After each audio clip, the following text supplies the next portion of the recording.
فرماتے ہیں کہ لوگوں، ایک عالم جو ہوتا ہے وہ شیطان پر 1000 عبادت گزاروں سے زیادہ سخت اور بھاری ہوتا ہے۔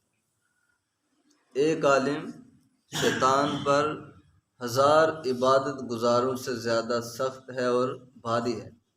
پہلے سمجھیں کہ عبادت گزار کس کو کہا جاتا ہے۔ جب مطلق عابد بولا جائے تو اس سے کون شخص مراد ہوتا ہے؟ اس سے وہ شخص مراد ہوتا ہے جسے کثرت نوافل کا شوق ہوتا ہے۔ فرائض تو فرائض رہے نا، وہ تو پڑھے گا ہی۔ عبادت گزار دین میں اس کو کہتے ہیں جسے کثرت نوافل کا شوق، جو آپ کو تہجد میں بھی نظر آئے، جو آپ کو اشراق بھی پڑھتا ملے، چاشت بھی پڑھتا ملے، اوابین بھی پڑھتا ملے، اور 5 وقت نماز کا حال اس کا یہ ہو کہ فرض نماز سے پہلے مسجد میں پہنچ جائے اور نماز پڑھنے کے بعد بھی مسجد میں بیٹھا رہے، کچھ وقت ذکر اذکار میں گزار کے پھر واپس جائے، ایسے شخص کو شریعت میں عابد کہا جاتا ہے۔ تو آقا فرماتے ہیں ایک طرف اس طرح کے 1000 لوگ کھڑے ہوں اور ایک طرف ایک عالم ہو۔ عالم کون سا ہوتا ہے؟ جس کو شریعت کے علوم پر عبور حاصل، وہ عالم ہے۔ تو 1000 عبادت گزار ہوں، ایک طرف عالم کھڑا ہو، آقا فرماتے ہیں کہ دونوں مقابلہ کر رہے ہوں شیطان کا۔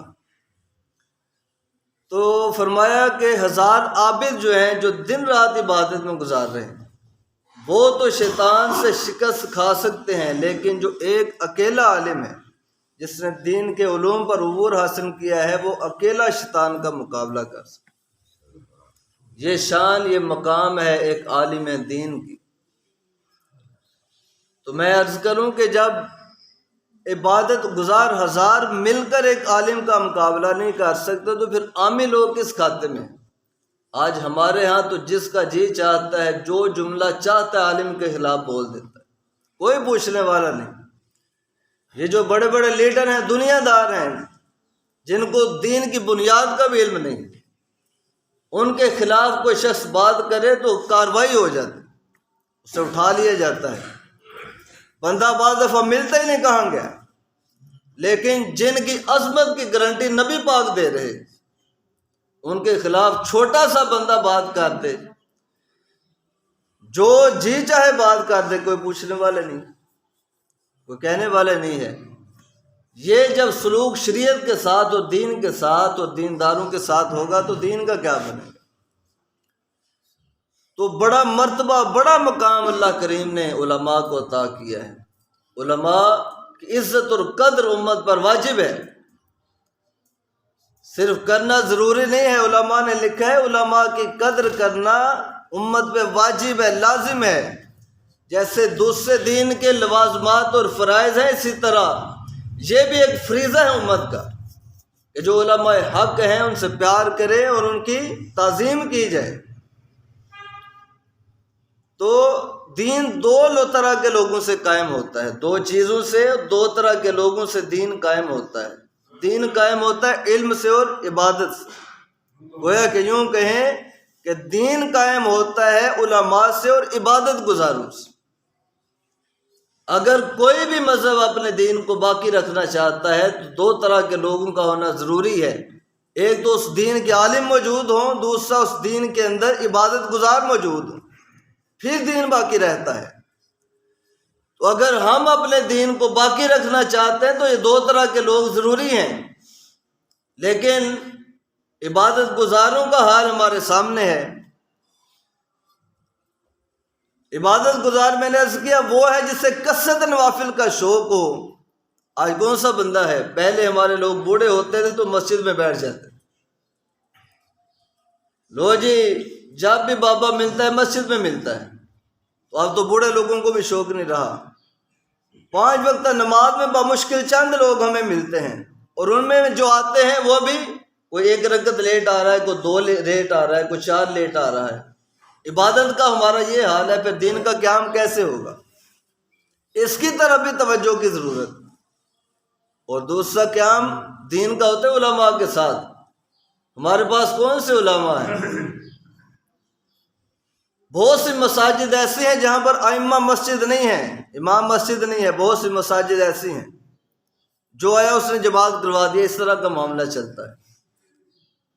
اور بعض مساجد ایسی ہیں کہ جہاں پر ایسے ائمہ ہم نے رکھے ہیں کہ جس بچے نے ادارے کے اندر 1-2 سال قرآن پاک پڑھا یا درس نظامی کا 1-2 سال پڑھا ہے، اسے ہم پکڑتے ہیں امام بنا لیتے ہیں، اس کے بعد اچھی ہے، تقریر اچھی کر لیتا ہے، بول اچھا لیتا ہے، اسے ہم امام بنا لیتے ہیں اور مفتی بھی بنا دیتے ہیں۔ او بھائی یہ عالم تھوڑی ہے، عالم وہ ہے جس نے عبور حاصل کیا دین پہ، وہ آپ کو حق کی بات بتائے گا۔ جسے آپ نے پکڑا امام بنا لیا، یہ تو آپ کے کان کی لذت کی باتیں 2-4 سنائے گا، بس اس سے آگے کچھ نہیں۔ تو علماء کی بھی کمی، عبادت گزاروں کی بھی کمی، دین کا قیام کیسے ہوگا؟ یہ میری آپ کی ذمہ داری کہ ہم قائم کریں دین کو۔ میں اور آپ کیسے کر سکتے ہیں؟ خود کو عبادت گزار بنا، عبادت کا شوق اپنے اندر پیدا کریں، اگر زیادہ نہیں تو 5 وقت نماز میں تو پہنچ جائیں۔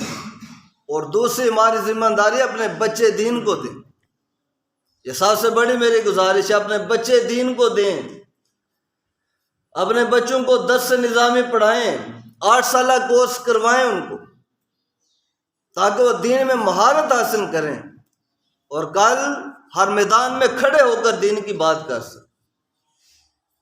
جہاں حق کی بات کی ضرورت پڑے وہ کھڑے ہو کر سکیں، ان کے پاس علم بھی ہو، ان کے پاس جرت اور دلیری بھی ہو، پھر دین کا قیام ہوگا۔ تو اس ذمہ داری کو سمجھیں۔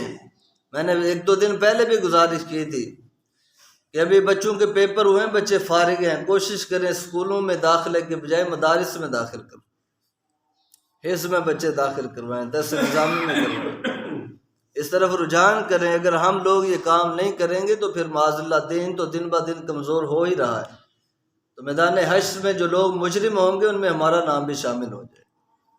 تو اپنے بچے دین کو دیں، دین کے لیے وقف کریں۔ اللہ کی بارگاہ میں عرض کرتے ہیں کہ اللہ تعالی ہمیں اپنی اس ذمہ داری کو سمجھنے کی توفیق دے اور امت کے اندر اللہ دین کا شوق پیدا فرمائے۔ آمین وما علیہ الا البلاغ۔